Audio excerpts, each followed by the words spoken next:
মৈৰাবাৰী উচ্চতৰ মাধ্যমিক বিদ্যালয়ত স্বাস্থ্য সম্পৰ্কীয় সজাগতা শিবিৰ হয়। মহিলা সজাগতা আৰু গ্ৰামোন্নয়ন সংস্থা তথা জ্যোতিৰ্ময় সমাজৰ মৈৰাবাৰী আঞ্চলিকৰ উদ্যোগত আজি স্বাস্থ্য আৰু ৱাৰিয়াৰ্ছৰ সম্পৰ্কে এখন সজাগতা শিবিৰ ৱাৰিয়াৰ্ছ মৰিগাঁও জিলা সমিতিৰ সভানেত্ৰী মিছৰা বেগমৰ সঞ্চালনাত অনুষ্ঠিত হয়। আমি জানো যে স্বাস্থ্যই আমাৰ পৰম ধন হয়। আমিও ভাবোঁ আমাৰ স্বাস্থ্য ভালে থাকক। সকলোৱে নিজৰ স্বাস্থ্য ভালে ৰাখিবলৈ যথেষ্ট চেষ্টা কৰে যদিও আমাৰ স্বাস্থ্য সমস্যাৰ যেন শেষ নাই।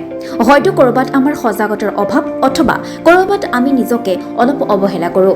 নিশ্চয়কৈ মানুহৰ শাৰীৰিক পৰিৱৰ্তন হোৱাৰ লগে লগে যিকোনো বস্তুৰ প্ৰতি মানসিক উদ্বেগতা আৰু উৎসুকতা বাঢ়িবলৈ আৰম্ভ কৰে।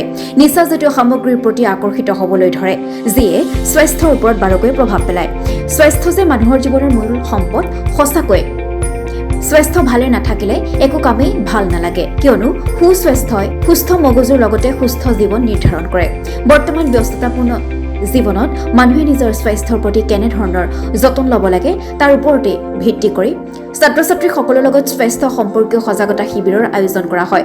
মৈৰাবাৰী উচ্চতৰ মাধ্যমিক বিদ্যালয়ত অনুষ্ঠিত হোৱা সজাগতা অনুষ্ঠানত উপস্থিত থাকে ৱাৰিয়াৰ্ছৰ মৰিগাঁও জিলাৰ সভানেত্ৰী মিছিৰা বেগম, ভাৰত স্কাউট এণ্ড গাইডৰ জিলা সম্পাদক আজহাৰ উদ্দিন আহমেদ, মৈৰাবাৰী উচ্চতৰ মাধ্যমিক বিদ্যালয়ৰ শিক্ষক তথা প্ৰাক্তন CRCC ইকবাল হুছেইন, ৱাৰিয়াৰ্ছৰ মৈৰাবাৰী আঞ্চলিকৰ সভানেত্ৰী পূৰ্ণিমা খাতুন, সদস্য পপি বৰা আৰু ফৰিদা খাতুন। বিশেষকৈ নাৰীয়ে স্বাস্থ্যৰ ক্ষেত্ৰত নিজকে লৈ অৱহেলা কৰে আৰু প্ৰকাশ নকৰাকৈ নিজৰ ভিতৰতেই বহু কথাই লুকুৱাই ৰাখে।